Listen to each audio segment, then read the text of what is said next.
Alors Gilbert Collard, profession avocat, député européen, membre de la commission culture. Pierre Morel-Huissier, également avocat, mais député de la Lozère, unique député de ce département. Alors, vous êtes monté aujourd'hui pour quelque chose d'assez spécial qui fait couler beaucoup d'encre, un squat en Lozère, peut-être le seul de Lozère en ce moment, enfin à peu près le seul, il y en a un tout petit peu. Oui, d'abord, ma présence ici signifie deux choses.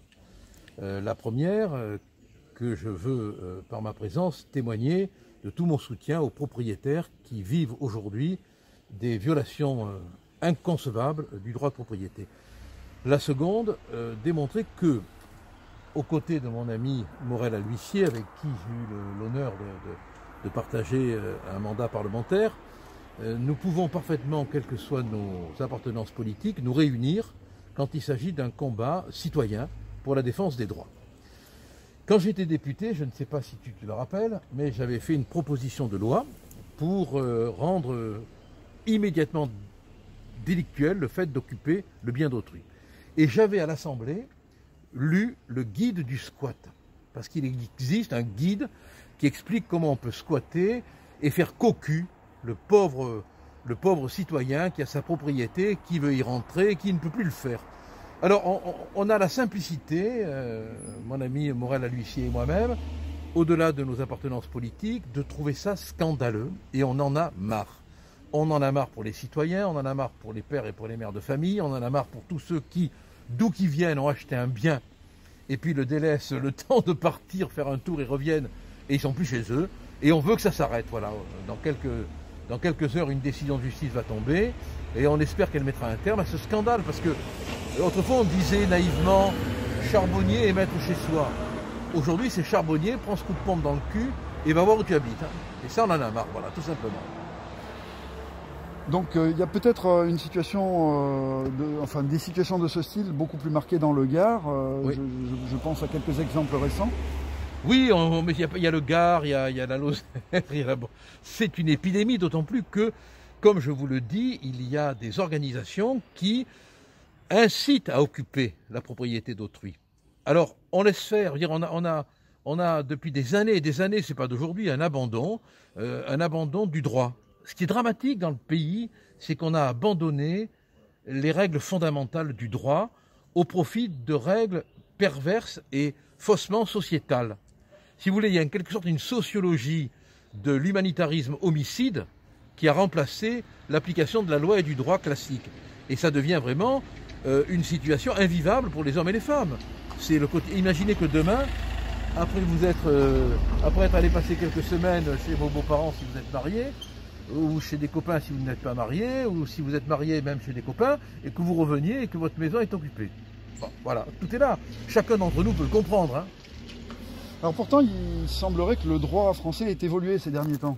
Oui, le droit français a évolué, mais les textes ont été, ça tu en parleras peut-être aussi bien que moi, hein, les textes ont été remaniés de telle manière que ça devient toujours aussi compliqué d'expulser un violateur de domicile. Voilà. Moi je crois qu'il faut revenir à la simplicité pénale.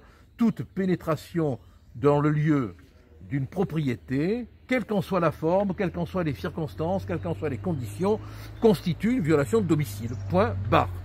Il faut revenir à cette règle élémentaire qui nous a quand même régi pendant des années et des années, voire peut-être un grand siècle ou des siècles, sans que personne ne s'en trouve à mal. Hein. À l'Assemblée nationale, peut-être, M. Morel, vous vous occupez de faire évoluer le droit? Bien sûr. Gilbert m'a appelé vendredi pour me dire je viens à la limite du Gard de la Lozère pour dénoncer une situation inacceptable. J'ai dit je viens te retrouver sur place. Ça fait maintenant 3 semaines à moi qu'on essaye de trouver avec la préfète, que je tiens à saluer, des moyens juridiques pour sortir des personnes qui utilisent un bien qui appartient à M. Ménadier, que j'ai moi-même rencontré hier, 87 ans. Bon, imaginez-vous ce que ce type peut avoir comme idée à l'heure actuelle de ce qui se passe chez lui. Il n'a rien demandé, il est malade et il sait que son domicile, ou en tout cas ce qui lui appartient, est occupé. Donc on a essayé avec la préfète de trouver des moyens juridiques. Les forces de police et de gendarmerie sont un peu timides parce qu'on cherche une base juridique certaine. Donc de guerre lasse, on a utilisé la voie du référé, on va avoir une décision début de l'après-midi. J'espère qu'elle sera efficiente et immédiatement exécutoire, mais il faut arrêter cette dérive aujourd'hui dans cette société. On a une société française qui est totalement déstructurée, et aujourd'hui, où est l'autorité de l'État? Où est l'autorité de la justice? À un moment donné, on est là pour à la fois dire et dénoncer un peu ce qui se passe. Alors qu'est-ce que vous allez faire là tous les deux? D'abord, je veux dire que quand même, la présence de deux députés, l'un qui fut député national et qui est député européen et qui appartient au Rassemblement national, et la présence d'un député de qualité qui appartient au mouvement des Républicains, montre une chose quand même qui devrait réveiller. C'est qu'on peut se rapprocher, pas forcément pour voter l'un pour l'autre, hein, mais on peut se rapprocher dans des combats d'intérêt général. Voilà. Disons que, au-delà des partis, il y a le parti de l'intérêt général. Et notre présence ici, pour qui sait lire entre les lignes, veut dire qu'on peut, sans voter l'un pour l'autre, se rapprocher quand l'intérêt général est en cause.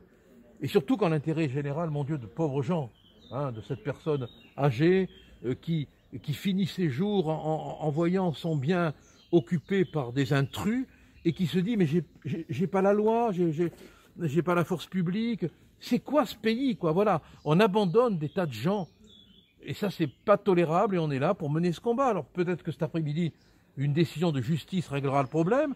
Si la décision de justice ne règle pas le problème, il faudra faire appel, il faudra continuer à se battre sur le plan du droit et éveiller les consciences pour qu'enfin un texte dise que quand on est chez soi, personne ne peut y entrer. Quoi.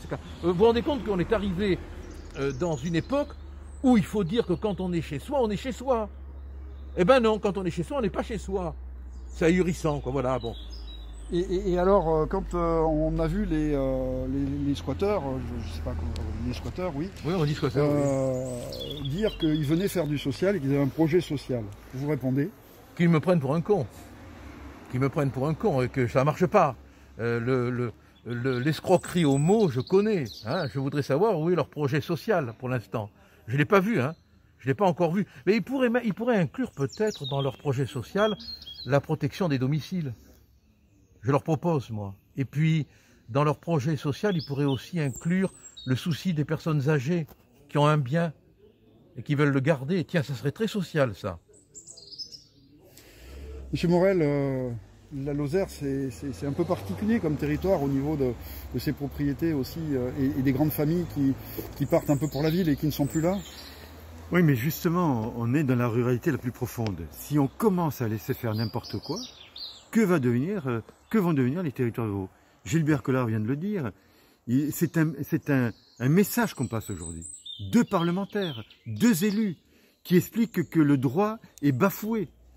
J'ai entendu l'avocate de ces jeunes ou moins jeunes, je ne sais pas exactement quel âge ils ont, qui dit ils veulent le dialogue, ils veulent la concertation et ils viennent ici pour aider les personnes qui habitent sur la commune.